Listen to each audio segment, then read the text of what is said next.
Today on Escape the Shed, we're not on a railway. Today we're in Chesterfield, plotting the route of the Chesterfield Canal.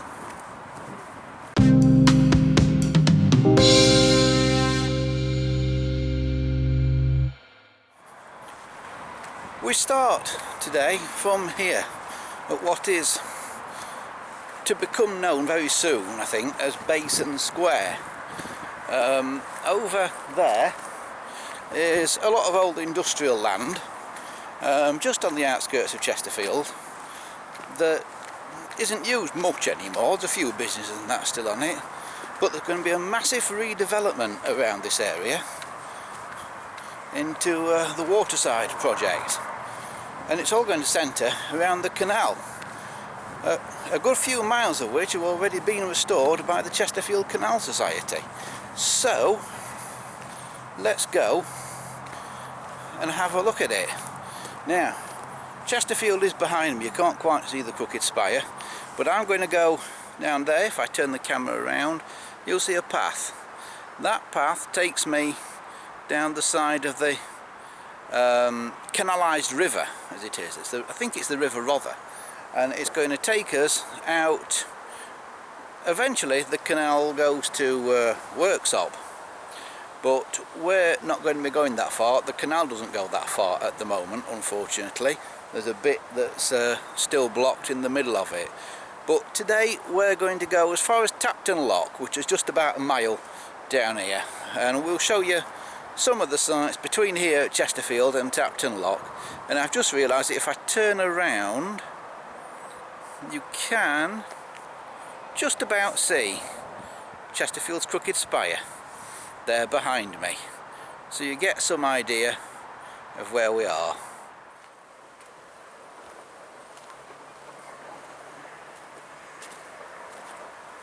So we've just come off the entrance to what will eventually be Basin Square. That is on the left as you look at this shot now, and we have the canal here on the right. As I said, I'm not sure it's truly a canal at this point. I think it's more of a canalised river at this point, but down here they two do split. As you can see, the water is moving gently away from Chesterfield, and as we go further down here the river drops down, but the canal has to stay on a level. So now just behind me, this river is not navigable anymore, and I'm not sure that it ever was. I think the basic canal system kind of stopped around about here for boats, because beyond here the river is just not navigable. But if you know any different, let me know, get in touch with us and let me know if you know any more of the history of it than I do. So we'll just walk down here for a little while. There's a couple of interesting bridges and an interesting bit of metal in the pathway down here as well. So let's get going. And here's the abandoned buildings on the right up here that are going to be Basin Square.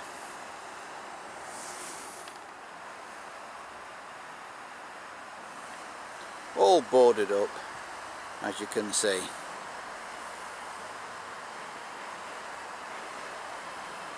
And it looks like they've made some kind of barrier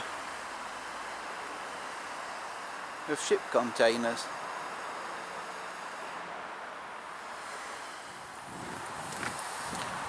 It's noisy down here. You can probably hear machinery and that somewhere over there on the other bank.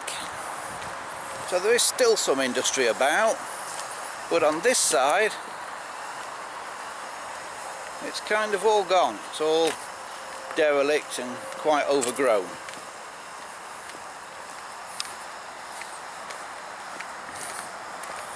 But this is going to change a lot in the next few years, I think, if this Basin Square project gets off the ground.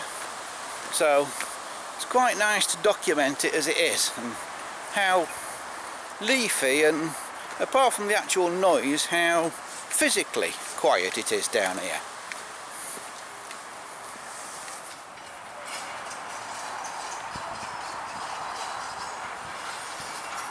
And here's our first bridge over the canal that we come to.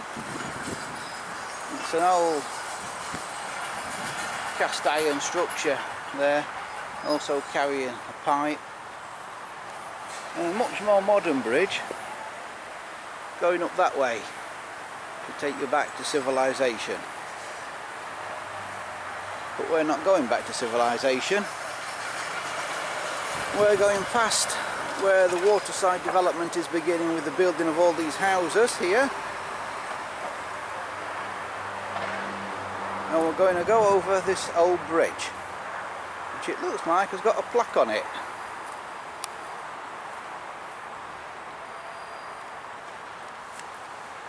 Chesterfield McDonald's Bridge Renovation Project, LWYL 2016, and I'm filming this in 2020. So McDonald's did all those hamburgers that I bought over the years go to help refurbish this bridge?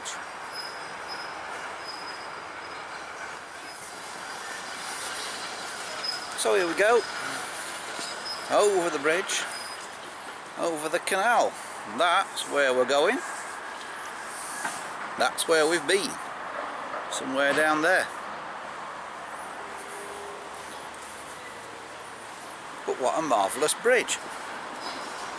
Really nice old bridge, not a modern one. It's a genuinely nice old bridge, that. They've already built some fairly new properties up there at the side of the canal. Bends round just there.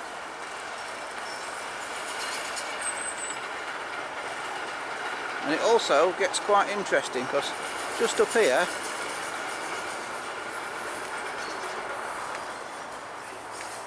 just under where these new houses, apartments, whatever they are, happen to be,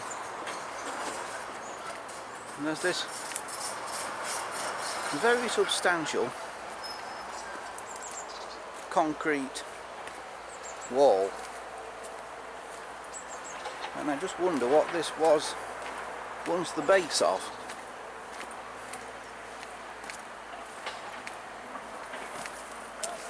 And you can get a really good view now across the other side of the water, the side that we started on, of the new houses and things that are being worked on over there.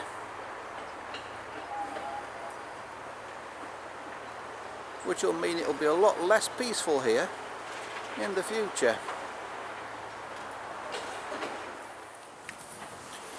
So we're continuing alongside the big concrete wall here, and then you get a bit of concrete on the other side and what seems to be an old bridge across that's been cut off.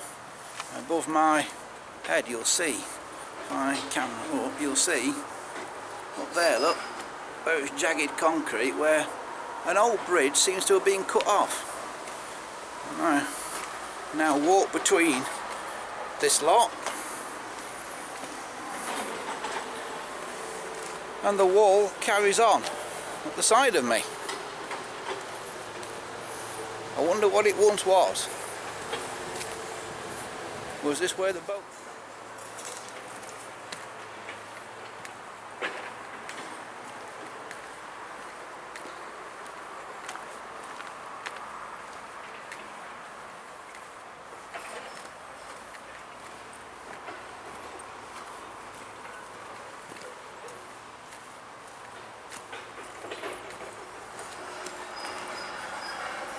And here we go now, under a new bridge.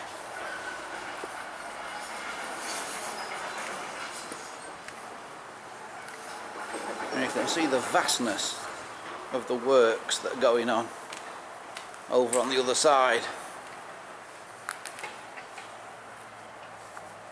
And at this point, on this side too, if those barriers are anything to go by.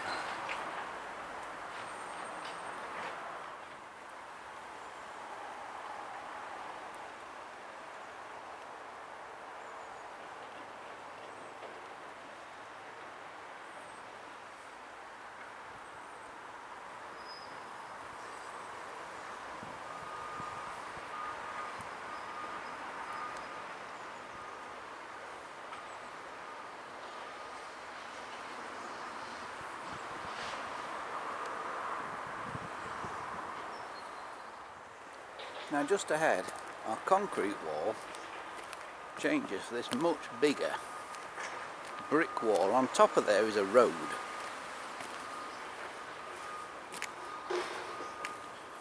As we dive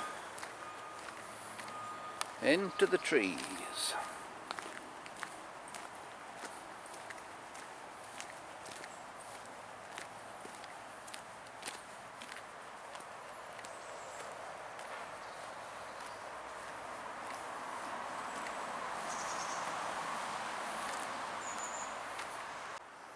You can see the vastness of the wall here that holds the road back.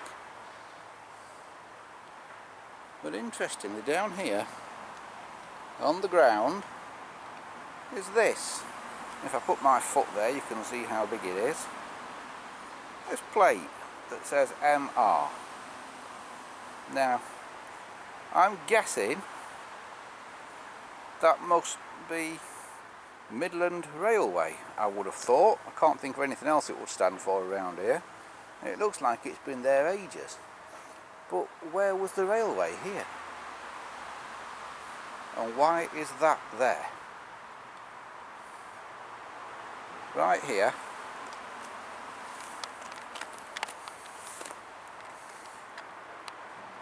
At the side of the canal. And there's the canal. There's the road, and there's the plate in the ground. So what's that all about? MR.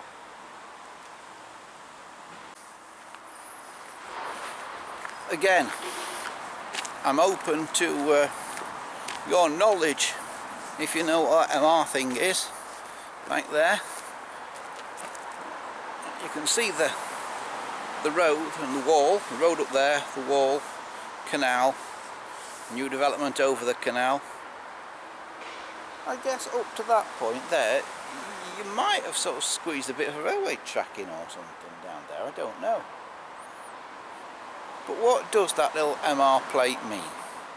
Looks like it's been there quite a long time.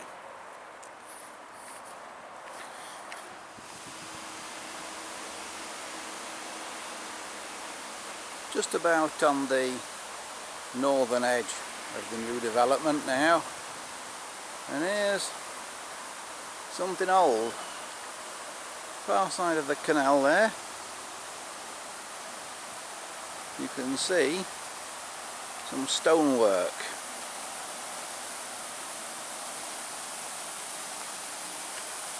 And a way through down into the river, which by now has dropped quite a distance. The river is below us now. And here's a bigger spillway.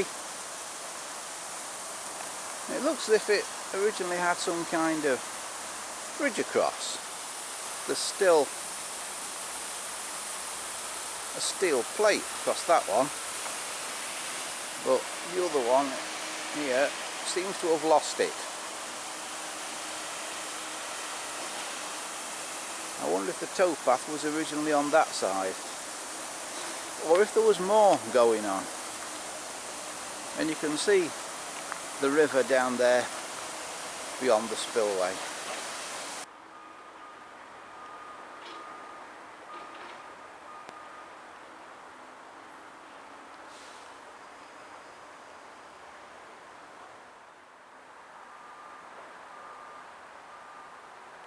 The first bit of real superstructure of the canal we come to is this Tapton Mill Bridge.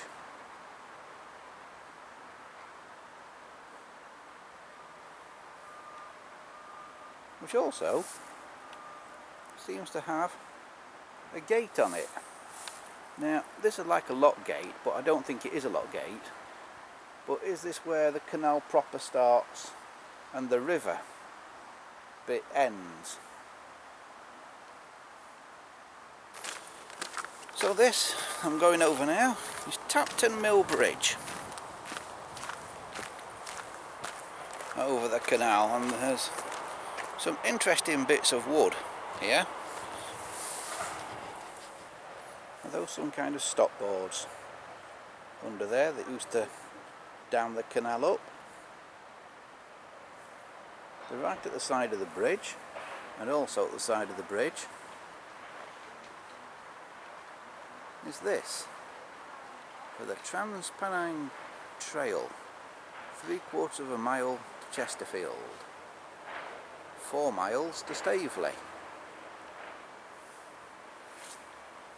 and it says it's National Cycle Route 67. This is a fairly new thing, and this is one of 1,000 mileposts funded by the Royal Bank of Scotland to mark the creation of the National Cycle Network.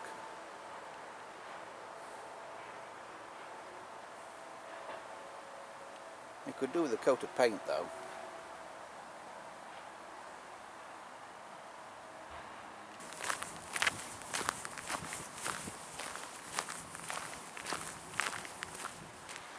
Down there is the river, just past the bridge.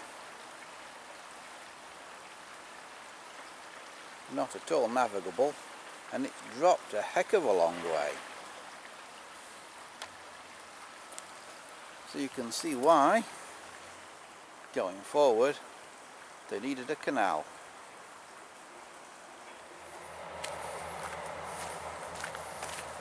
Now you may have noticed there's no boats on this canal.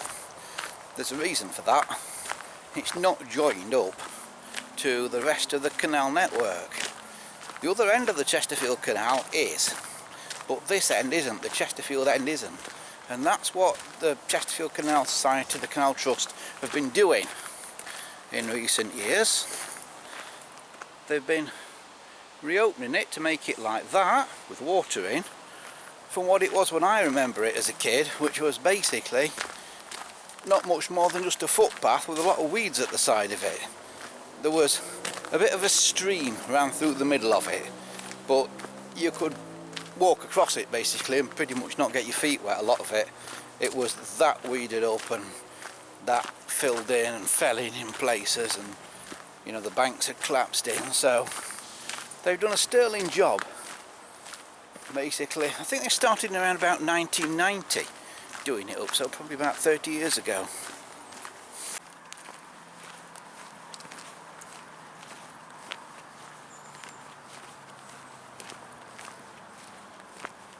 Now when I said there weren't any boats on here, I did tell a bit of a lie, because there is one, and you'll find it moored up just down here on the right hand side as we approach the end of our journey today, which will be Tapton Lock. The boat you see here that we're just coming up to is owned and operated by the Chesterfield Canal Trust. It's the John Varley II, and named after a prominent restorer of canals, or one of the people who was around at the very beginnings of the canal restoration movement in the mid-20th century. The original John Varley boat wasn't as long as this one. It was quite a bit smaller, but as they've opened more of the canal and got more places where they can turn around on this little section, remember it's cut off from the rest of the network, then they got a bigger boat because they've now got bigger what they call winding holes where they turn them round. And this is the boat that if you want to go for a trip on the Chesterfield Canal, you can do. And you'd go on this boat. It has got windows, honestly. They're behind the... It's all boarded up because it's parked up at the moment and it's mooring. But that sign on the side, they take that off and there's windows behind that. And I believe this is an electric boat as well. So it's totally silent. But it would be nice to see some other boats on here because it's very devoid of boats, as you can see looking back towards Chesterfield there. And the problem with a canal that's devoid of boats is it soon gums up with weeds and that in the water. You might just be able to see a few just down there. Can you see those in the water there? And they're a problem because they get around your propeller and things of your boat, and you know, the canal has to be dredged and that from time to time. So that's the John Varley. I'm now going to just continue down here a little bit further, and we will end up, hopefully, just a little way around this corner at Tapton Lock. If you're enjoying this video, why not give us a like and give us a subscribe, and also share the video. The more people who watch, the more advertising revenue we can get from people like YouTube and library and stuff, and so the more we can do in the future. So remember, give us a like and give us a subscribe for more things where I escape the shed and get out and places like this. Still to come, I've got the rest of the canal to do, and I'll be doing that from Tapton Lock to Staveley in a future edition. But if you've got anything that you'd like us to cover on Escape the Shed, any lost industrial history that you want us to rediscover for you, then get in touch, leave us a comment below, or visit the website andyshed.corepress.net. We're coming up to a bridge now.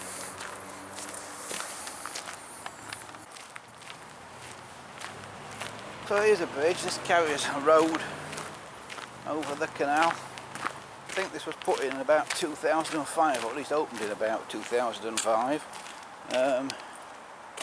Now the bridge back there, the mill bridge, was bridge number 1. This being a new bridge is bridge number 1A, Tapton Tunnel. And it is quite long because it's quite a big road it carries. And at the other side of it is Tapton Lock. And underneath, on the water side, there's all these artwork things. Pieces of art, breaking up the concrete a bit.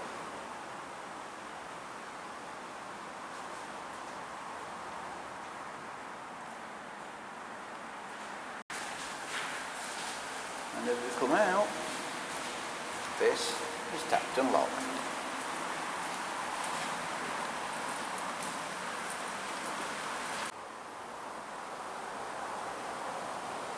And there's a River Rother well dressing here at the lock. All made out of flower petals.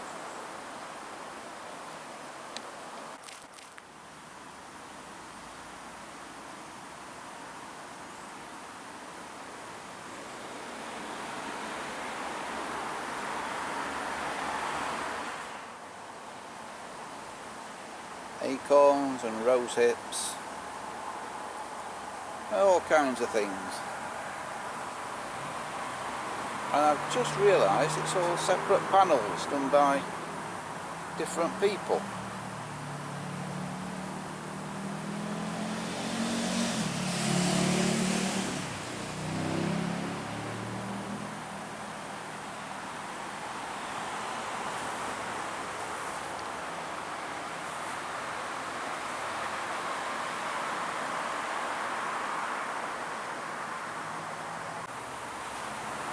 So this is Tapton Lock Visitor Centre.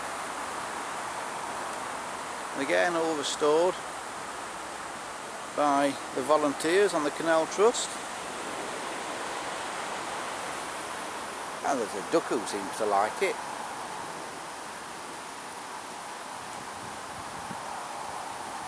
And also here, more of these boards. What are they? Let us know in the comments.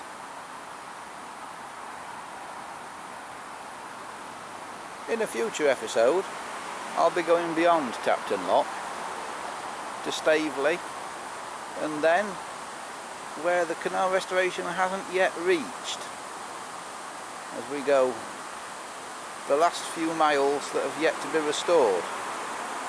But for now, remember to like and subscribe, and thanks for watching.